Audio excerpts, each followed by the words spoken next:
embark on it, so that you don't get frustrated later and having to redo it, you know. And of course, getting your team is also very important, because I find that a lot of time, you know, it's not individual. People who come to us for funding, they only one or two person. In the early stage, I think at seed level is fine, you know. But along the way, you have to be ready to build your team, because nobody can build a company alone, you know. You really need to have your team members around you to cover different aspects of the operations in the company. Yeah. So anyway, so there are a lot of things we observe after 10 years, you know. But in the early days, I'm just as clueless, to be honest, you know. Being a corporate finance person, they only come to us for IPO. So we only know the capital market stuff, getting to market, but we never got involved with the company, the running of the company and the business. So we only look at projections. So now on reflection, I tell myself, no wonder a lot of the projections have been missed, you know. I think they just, even the investment bankers are not so involved with the business, don't understand the business. Whereas now as a VC, I spend a lot of time understanding the business, the operations before we invest in it, you know. So in that sense, I enjoy being a VC. Although in the early days I enjoy doing corporate finance. So now you ask me to do corporate finance now, I says no thank you, you know. It's just too much paperwork, it's too highly regulated, you know. So no way I will move back to it. So I enjoy working with entrepreneurs. So there are good and bad in that sense, experiences. So in the early days, so now I spend a lot of time getting to know. I always tell the entrepreneur, you got to know each other, you know. It's not like I'm choosing you. You also have to choose that, make sure that you can work with me. Because it's a team, you know. So I will spend like a few months just so for us to get to know each other. I think it's so important, because when we invest in a company, we are part of your team, you know. So it's not like I dictate you to do, you must do this, you must do this, you know. And if you cannot get along with the VC, you don't choose them. And it's the same with me. If I find that I cannot work with, the chemistry is not right with the entrepreneur, I'd rather not go in, you know.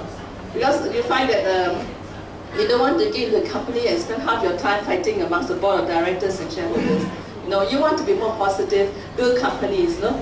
So not having to fight with each other. So my advice is that you also need to select your VC whom you can work with. And we also would like to make sure that moving forward we have the same vision of building the companies, you know. So it's been 10 years, and I am when starting this fund, it's going to take me another 8 years, because our fund is another 8 years life, you know. So people say, why are you still doing this now? I think at the end of the day, I am very keen, I'm passionate about building companies, helping the entrepreneurs to build successful companies. And so I'm still out there hoping to deliver a few successes for this fund. And in that sense, I enjoy being a VC. And I would say that for my fellow VCs, none of them are here. I think only one or two are here, right? So I think it is a long haul, you know, VC. You cannot be a VC like you join an investment bank.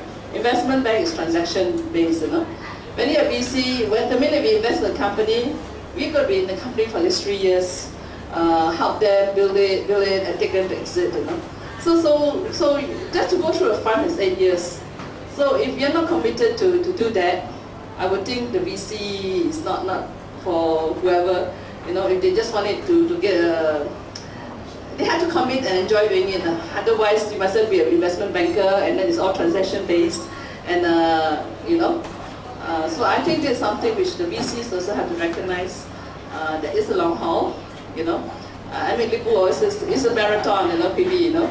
The first 3 years, although all the partners are very experienced, like in the Silicon Valley, Lipu always says the training time is still 3 years, you know. So you've got to make mistake in the first 3 years, you know. Then you start, then we can make money from you, you know.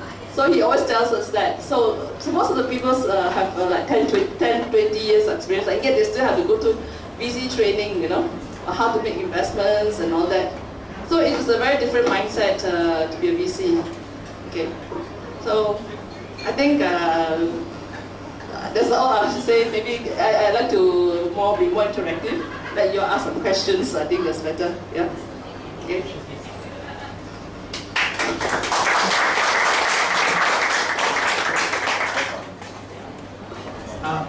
Can you just mention your name and speak loudly so everybody can hear? Hi, my name is Rico. I'm from CRN Solutions. Most people tell us that the VCs are the highest cost of funding. And when we was at the MDAC, they were telling us something like 20 times.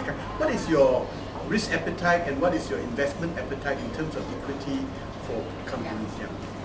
Okay, I think when they say highest cost of funding, it depends on what you mean, because our investors, we do fail too, right? You know. So, but if you compare the funding cost with going to the banks and all that, obviously it will be higher, right? So as VCs, I would say, I think after going through 10 years, like if you asked this question to me, maybe when I first started, I wouldn't be able to answer the same way. So now, looking back, I would say yes, actually there is a system in everything. And even what you are doing, if you look back, there is a pattern, you know. So you need to look at people, you need to look at markets, product markets, you know, and the funding and all that. So when you start looking, you have to make sure you see that these big things are there. So number one, the risk is the team, right? So if I find that the team is very committed, very driven, they are very, you know, they are good, meaning they're talented, you know, then I don't mind, I will invest in the company. Like I say, and also the other one is integrity, you know, it's really the top for me is integrity. I mean, I don't mind that the business fail, but I would mind very much if somebody cheats me, you know? You know what I mean? Because to me, I try not, of course, we don't know whether we get caught or not, but at the end of the day, a business failure, after the person has tried, I think it's acceptable, you know. If the guy just take your money and run away, I don't think it's acceptable. So in that sense, what is the risk? Obviously, we do, I think we do question, we go through, and then we will then make a decision, right? Of course, we are responsible for the investors who put money with us to invest too, right? So we cannot be reckless in terms of how we invest.